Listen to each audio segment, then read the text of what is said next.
Okey Asma, hari ni Umi nak sambung aja bunyi huruf vokal. Asma keliru lah Umi. Umi rasa mesti ramai anak-anak kat luar sana menghadapi masalah yang sama juga kan? Okey, ini Umi nak tunjuk cara yang betul nak ajar bunyi A dan bunyi I. Asma cuba sebut bunyi huruf ni. Ni senang je Itu huruf.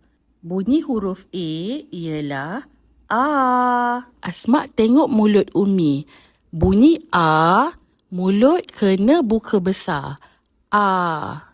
Buka mulut besar. Kan Umi. Betul. Sekarang Asma tengok mulut Umi lagi.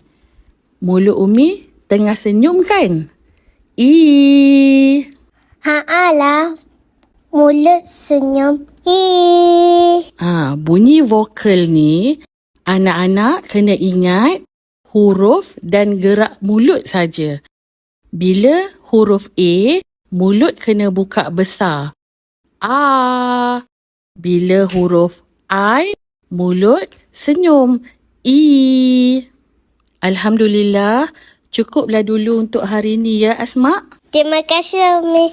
Asma tak akan keliru lagi.